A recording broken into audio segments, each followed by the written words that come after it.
Good morning, FYBMM students. This is the last part of your subject Introductions of Advertising. Okay, the remaining part or all the subject we are cover. Our portion is over, and the last part is remaining. Whatever we are teaching in these 2 or 3 lectures.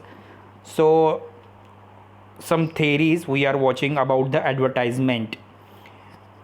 First theory is hereditary effects theory. Okay, so hereditary means what? The step by step. Okay, hereditary means step by step. So hereditary effects model of advertisers which doing the 6 step about the consumers. यहाँ पे हेरेचरी models एक ऐसी theory है जो consumers के product देखने की या एडवर्टाइज देखने की 6 तरीक़ों के बारे में बताती है। पहला है awareness, knowledge, liking, preferences, convictions and purchasing. Okay, ये theory Robert J Lavidge and Gary Steiner's इन 2 एडवर्टाइजर्स ने क्रिएट की थी 1961 में। इसमें एक प्रोडक्ट बनने के बाद कंज्यूमर्स तक वो पहुंचने तक किस प्रोग्रेशन स्टेज में वो पास आउट होता है, that information is given in this theories. Okay, so ये माना जाता है या उससे पहले एडवर्टाइजिंग में ये माना जाता था कि वो एक कंज्यूमर्स और सिर्फ इसका रिलेशंस होता है मैन्युफैक्चरर का, नहीं। तो ये कंज्यूमर्स और कंज्यूमर से रिलेटेड बहुत सारी चीज़ों का मैनेजमेंट होता है, ये यहाँ पे दिखाने की कोशिश की है इस थेरीज़ में। ओके, सो देखो, कंज्यूमर्स से आगे रिलेशंस कैसे पास आउट होता है ये 5 स्टेप में दिया है। सो फर्स्ट स्टेप हम लोग देखेंगे एक। पहला है अवेयरनेस। ये सबसे इम्पॉर्टेंट स्टेप है। जब भी कंज्यूमर्स प्रोडक्ट परचेज़ करने के लिए जाता है या बाइंग करने के लिए जाता है तो यहाँ पे पहली स्टेप होती है अवेयरनेस। ओके, ये स्टेप देख के ही कंज्यूमर्स परचेसिंग के बारे में सोचता है।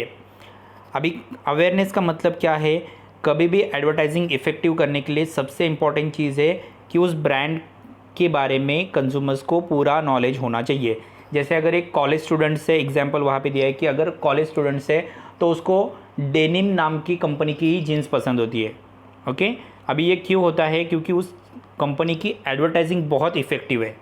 ओके, सो वो हमेशा ही डेनिम की जीन्स पैंट या डेनिम की टी शर्ट या शर्ट को ही ऑफ़र करते रहता है। ओके, सो उसी वक्त क्योंकि उस कंपनी के ब्रांड के नाम की एक एडवर्टाइजिंग है, कंज्यूमर्स को उस प्रोडक्ट की अवेयरनेस है। ओके,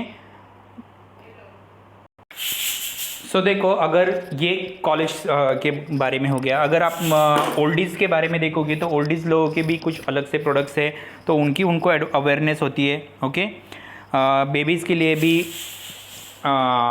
उनके पैंट्स अवेलेबल है या उनके लिए वो जो पाउडर्स, शैम्पूज़, क्रीम बेबीज़ के लिए भी है, जॉनसन्स या जॉनसन्स एंड जॉनसन्स। सो ये प्रोडक्ट्स की एक्चुअली कंज्यूमर्स को अवेयरनेस होती है और इसलिए वो मार्केट से वो प्रोडक्ट परचेज़ करता है। तो सबसे इम्पॉर्टेंट चीज़ है कभी भी प्रोडक्ट परचेज़ करते वक्त या एडवर्टाइजिंग करते वक्त, दैट इज़ अवेयरनेस। दूसरा है नॉलेज। ओके, अभी नॉलेज यानी क्या है? कंज्यूमर्स को मार्केट में जाने के बाद उनको प्रोडक्ट के बारे में क्या क्या उसकी फेमिलिटीज़ है, क्या क्या उसके अंदर ऑप्शंस है, ये मालूम होना। ओके, अभी कंज्यूमर्स को वो प्रोडक्ट के बारे में तो मालूम होता है, लेकिन उसके ऑपोजिट जो प्रोडक्ट्स होता है उनके अंदर और हमारे प्रोडक्ट के अंदर क्या डिफरेंस है ये भी उसको नॉलेज होता है। एडवर्टाइजिंग या एडवर्टाइजर्स यही एग्रेसिवली दिखाने की कोशिश करता है और अपने प्रोडक्ट को पॉजिटिव दिखाने के बारे में वो हमेशा कोशिश करता है।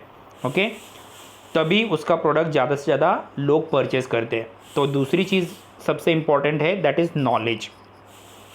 तीसरी चीज़ है लाइकिंग। ओके, जब भी एडवर्टाइजिंग से कंज्यूमर्स को अपील किया जाता है किसी पर्टिकुलर प्रोडक्ट्स के बारे में तो वो अपील इमोशनल हो सकता है। ओके, जैसे अगर आप देखोगे तो बेबी केयर प्रोडक्ट दिखाते वक्त मदर्स और बेबी का एक रिलेशन दिखाया जाता है। ओके, अगर किसी मैरिज ब्यूरो की एडवर्टाइजिंग है तो मैरिज ब्यूरो और पेरेंट्स का रिलेशनशिप दिखाया जाता है। तो हर एक चीज़ में एडवर्टाइजिंग दिखाते वक्त इमोशनल अपील किया जाता है।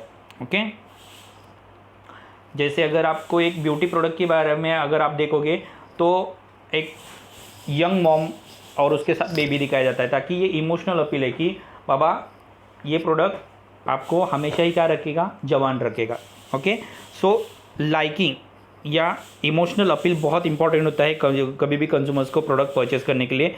तो ये भी चीज़ इस प्रोडक्ट मतलब ये तीसरा पार्ट है, awareness, knowledge and liking. Next है प्रेफरेंसेस। जब भी कंज्यूमर्स मार्केट में जाता है तो उसका इंटेंशंस क्या होता है, उस प्रोडक्ट को परचेस करना जिसको वो ज़्यादा प्रेफरेंस देगा। ओके, अभी वो प्रेफरेंस कैसे है, तो उसके हाईलाइट पॉइंट्स देखकर या यूनिक पॉइंट्स देखकर वो अपने दिमाग में उसकी प्रेफरेंसेस बना लेता है। ओके, कंज्यूमर्स मार्केट में जाने के बाद डिफरेंट टाइप्स के ब्रांड्स उसके लिए अवेलेबल है, डिफरेंट टाइप्स के प्रोडक्ट्स अवेलेबल है, लेकिन उसमें से वो ये यूनिक प्रोडक्ट ही परचेस करता है क्योंकि उसमें वो स्पेसिफिकली प्रेफरेंस देता है या प्रेफरेंस देखता है। ओके, बहुत सारे ब्रांड्स है, कोलगेट है, देन कोलगेट है, पतंजलि के ब्रांड से, डाबर के ब्रांड से, लेकिन लेते वक्त कंज्यूमर्स उसको जो पसंद आएगा या उसने जो यूनिक प्रोडक्ट उसको लगता है वही वो प्रोडक्ट परचेस करेगा। That is preferences. Okay, next होता है कन्विक्शंस। कन्विक्शंस का मतलब होता है स्ट्रॉन्ग बिलीफ, किसी चीज़ पे उसका स्ट्रॉन्ग बिलीफ होना। Okay, effective persuasions result convictions. कई बार क्या होता है कि इफ़ेक्टिव परसुएशंस भी उसका मन डाइवर्ट करने में कोशिश करता है। जैसे बहुत सारे लोग हैं जो लाइबॉय ही इस्तेमाल करते हैं। ओके, उनका आप उनके ऊपर वो जो प्रोडक्ट है उसके ऊपर वो बिल्कुल डाउट नहीं करेंगे, उनके मन में उसके लिए बिल्कुल डाउट नहीं आएगा क्योंकि वो उसके ऊपर बहुत ज़्यादा बिलीव करते हैं। ओके, कोलगेट जब पाउडर्स में था, अभी वो पेस्ट में कन्वर्ट हो गया, लेकिन फिर भी कंज्यूमर्स का वो प्रोडक्ट के ऊपर बहुत ही ज़्यादा बिलीफ होता है। ओके, क्योंकि कंज्यूमर्स को एडवर्टाइजर्स ने बहुत सारे फ्री सैम्पल्स उसके लिए दिए होते हैं। ओके, तो कंज्यूमर्स बहुत बार दूसरे प्रोडक्ट के लिए उसका मन डाइवर्ट ही नहीं होता है, उसने जो सालों साल वो प्रोडक्ट परचेस किया है उसी प्रोडक्ट के ऊपर उसका ध्यान जाता है। तो पांचवा पॉइंट इंपॉर्टेंट है, that is convictions. Okay, and last important point है दैट इज़ परचेज। अभी ये फाइनल स्टेज है, ये सबसे क्रिटिकल डिसीजन होता है। परचेज करना हमेशा ही कंज्यूमर्स को प्लेजेंट देगा या हैप्पीनेस देगा इसकी गारंटी नहीं है। ओके, कंज्यूमर्स के फेस टू फेस रिएक्शन देखकर सेल्स पर्सन डिसाइड करता है कि उसके प्रोडक्ट को परचेस किया जाएगा या नहीं। ओके, अभी तो कंज्यूमर्स या सेल्स पर्सन बहुत सारे ऑप्शंस को देता है। ओके, कि वो कैसे वो अपने प्रोडक्ट्स को ईजिली परचेस कर पाए। ओके, और उसके साथ यूज़र्स को बहुत सारे इंस्ट्रक्शंस भी वो देता है ताकि वो प्रोडक्ट्स उसको बेनिफिशियल लगे। तो ये 6 स्टेप में से कोई भी प्रोडक्शन जाता है, awareness, knowledge, liking, preferences, convictions and purchasing. तो इसी थ्योरी को कहा जाता है hierarchy effects theory. Okay, the next theory is means end theory. Okay, अभी मिन्स एंड थ्योरी क्या है देखो, तो मिन्स एंड थ्योरी ये कभी भी कंज्यूमर्स एडवर्टाइजिंग जब करता है तो एडवर्टाइजिंग करते वक्त उस कंज्यूमर्स की वहाँ पे इमोशन, कॉन्सिक्वेंसेस एंड उसकी पर्सनल वैल्यू की तरफ एडवर्टाइजिंग करना बहुत इंपॉर्टेंट है। ओके, जैसे इसलिए बहुत सारे इंटरव्यूअर्स एडवर्टाइजिंग करने से पहले बहुत सारे लोगों के इंटरव्यू लेते हैं, उनसे बहुत सारे कॉन्वर्सेशन करके इंफॉर्मेशन कलेक्ट करते हैं और उनसे क्वांटिटेटिव एनालिसिस कलेक्ट करते हैं। कंज्यूमर्स को किस चीज़ को चॉइस करता है, किस चीज़ की डिज़ाइंस कंज्यूमर्स मांगता है, ये एक साथ इंफॉर्मेशन जमा करके हर एक कंज्यूमर्स का बिहेवियर काउंट करने की कोशिश की जाती है। ओके, कंज्यूमर्स जब किसी प्रोडक्ट के लिए पैसे देता है तो वो सिर्फ पैसे नहीं देता, वो उस प्रोडक्ट के पैसे नहीं देता, तो एक सिक्योरिटी होती है, अचीवमेंट होता है, ड्यूरेबिलिटी, प्रेस्टीज, ये सब देखकर उस प्रोडक्ट के लिए पैसे देता है। तो यही चीज़ ध्यान में रखकर मिन्स एंड थ्योरी लिखी है। जैसे अगर एक एग्जांपल लेंगे तो देखो, विक्स पेपर ऑफ की एडवर्टाइज है, उसमें एक बेबी को उसका एक्चुअली मकसद क्या है, तो चेस्ट कॉन्जेक्शंस, मतलब चेस्ट में अगर उसको पेन हो रहा है या चेस्ट का कुछ प्रॉब्लम है तो वो रिलीफ लाने के लिए विक्स वेपोरब है। लेकिन एक्चुअली उस ऐड को क्या किया जाता है, इमोशन से या वैल्यू क्रिएशन किए जाती है। जैसे मदर अपने बच्चों को कोल्ड या फीवर से बचाने के लिए विक्स का इस्तेमाल कर रही है। ओके, तो मीन्स एडवर्टाइजिंग का मीन्स किस में कन्वर्ट किया, वैल्यू में कन्वर्ट किया। ओके, एक्चुअली एडवर्टाइजिंग किसकी है, मेडिसिन की है, लेकिन कन्वर्ट किस में किया, वैल्यू में किया। That is called means end products advertising. Okay, so ये मीन्स एंड मॉडल्स क्या करता है, कंज्यूमर्स और प्रोडक्ट्स का एक रिलेशंस बनाने की कोशिश करता है। Okay,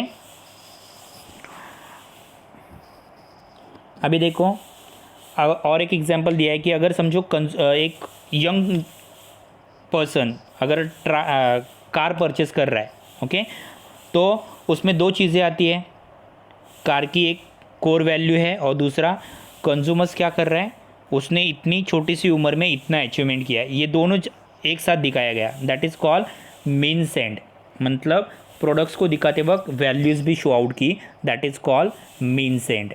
okay, so means and दिखाते वक्त 4-5 चीज़ें दिखाई जाती है। एक तो है प्रोडक्ट्स एट्रीब्यूट्स, मतलब प्रोडक्ट्स किस चीज़ के बारे में है, कंज्यूमर्स को उसका बेनिफिट्स क्या है, लेवरेजेस पॉइंट्स क्या होते हैं, मतलब कंज्यूमर्स को उस प्रोडक्ट की बेनिफिशियल क्या है, उसके अंदर क्या क्या चीज़ें उसको मिलने वाली है, वो पर्सनल वैल्यू से अटैच किया जाता है, जैसे हमने और 2-3 एग्जाम्पल देखे। एंड लास्ट में है एजुकेशनल फ्रेमवर्क, उसको कैसे कस्टमर्स के सामने दिखाया जाता है, ये सब बहुत इंपॉर्टेंट है। That is called means and theories. Okay, यहाँ पे ये पार्ट ख़त्म हो चुका है और हमारा सब्जेक्ट इंट्रोडक्शंस ऑफ एडवर्टाइजिंग का पूरा पोर्शन यहाँ पे ख़त्म हो चुका है। The whole portion is over now. Okay, thank you students.